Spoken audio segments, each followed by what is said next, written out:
Discipline. It's a word that strikes fear into the hearts of many.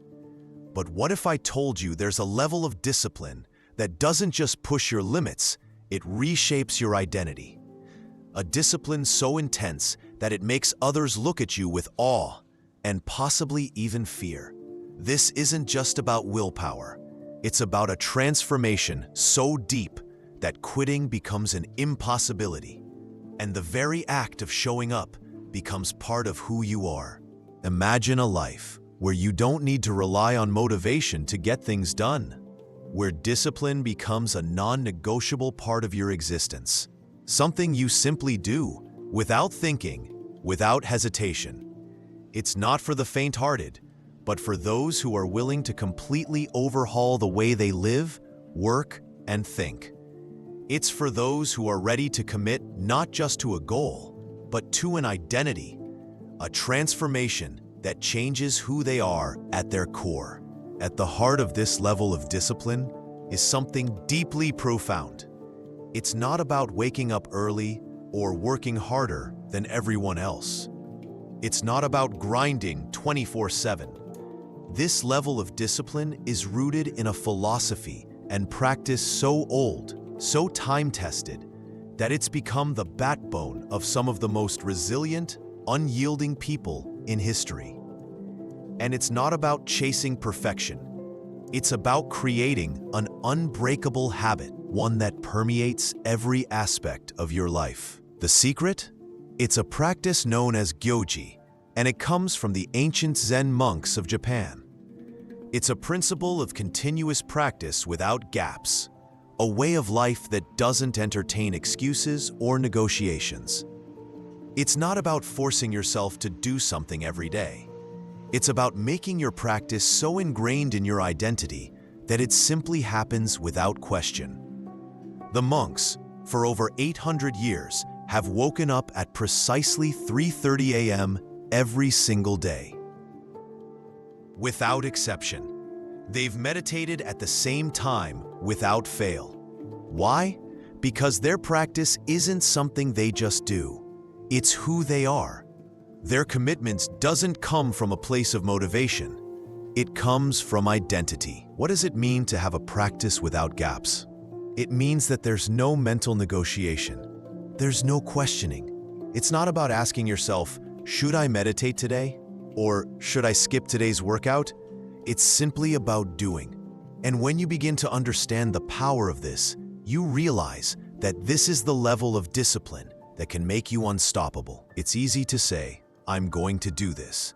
But how do you truly commit to something so deeply that you can't imagine giving up? It's about making a public declaration, not just a private promise. When you make something public, it shifts the stakes. Suddenly, it's not just about you anymore. It's about everyone who knows about your commitment. And when the people around you are aware of your goal, quitting becomes something far scarier than continuing. The fear of failure in front of others becomes a powerful motivator.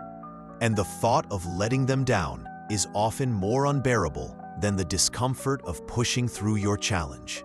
This is exactly what happened with Tyler, a software engineer who struggled with consistency in his life. He was a bright, successful individual, but there was one major issue. He couldn't stick to a habit for more than 2 weeks. Whether it was going to the gym, meditating, or reading, he would start strong, but eventually, something would always pull him off track. He'd make excuses, he'd give up, and by the end of the week, his goal was already forgotten. But then, Tyler stumbled upon something life-changing. He realized that his problem wasn't a lack of willpower or motivation. It was a deeper issue. The real reason he kept failing was because he was constantly making private promises to himself. He'd make a goal, but when no one knew about it, it didn't feel like a commitment. And so, he began to fail.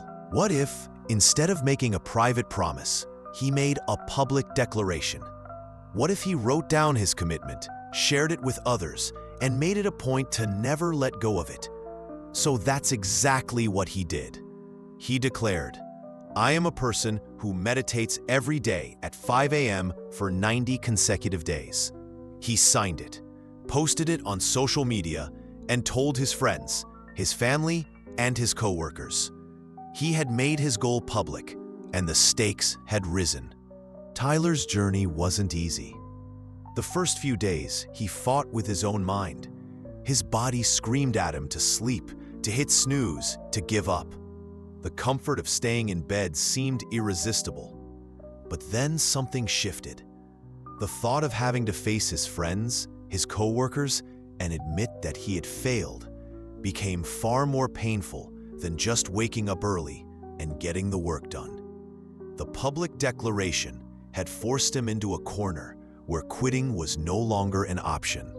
But even then, the fight wasn't over. His body still fought him every day. His mind still tried to negotiate. And that's when he discovered the second principle of discipline that the Zen monks used: non-negotiable hours.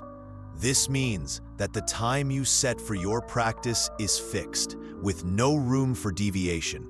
It's not about deciding, should I do this in the morning or later? The decision has already been made.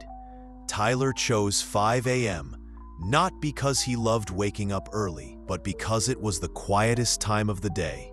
It was free from distractions, free from excuses. And when the time is fixed, you remove all mental resistance.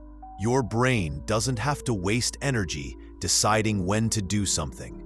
The decision has already been made. But even with a fixed time, Tyler still found himself negotiating with the what. What would he do at that time? Should he meditate, read, work out? He was still creating mental gaps in his routine. This is where the next crucial lesson came in. Consistency isn't about variety. It's about doing the same thing every day until it becomes automatic. Tyler stopped changing his routine. Every morning, he would do 20 push-ups, meditate for 10 minutes, and read for 10 minutes. The same order, the same actions, at the same time, every single day. It wasn't exciting, it wasn't glamorous, but it was consistent. And in that consistency, Tyler discovered something powerful. He didn't need motivation anymore. He didn't need willpower.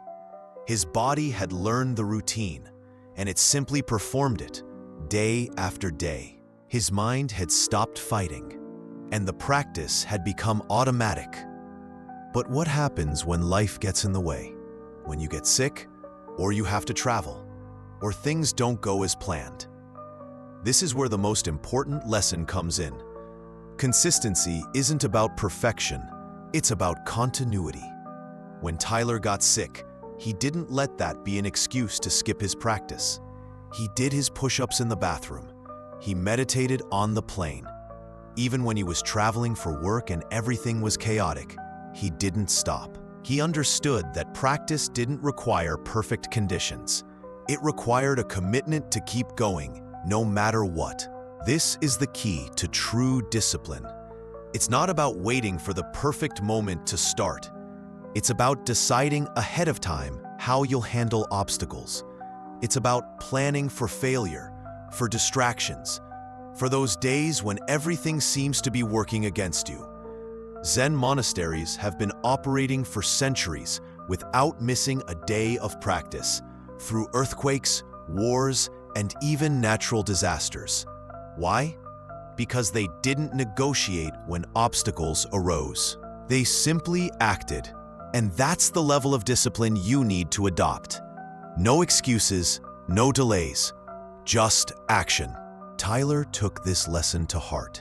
He started to pre-plan every possible obstacle that could come his way. Whether it was a sick day, a busy travel day, or an unexpected event, he had already written down how he would handle it.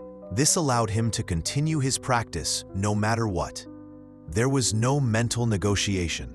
There was no deciding if he could skip or if he should wait until tomorrow. The decision had already been made. As weeks went by, Tyler's discipline became more powerful. His practice had become a part of his identity. He wasn't just someone who tried to meditate every day. He was someone who meditated every day. He had transformed. He had become unbreakable. And when people around him started to notice, when they said his discipline was scary or obsessive, he knew he had made it. He had reached the scariest level of discipline anyone could achieve. So let me ask you this. Are you ready to reach that level of discipline? Are you ready to push past the point of negotiation, to stop making excuses and start committing to a practice so deeply that it becomes a part of who you are?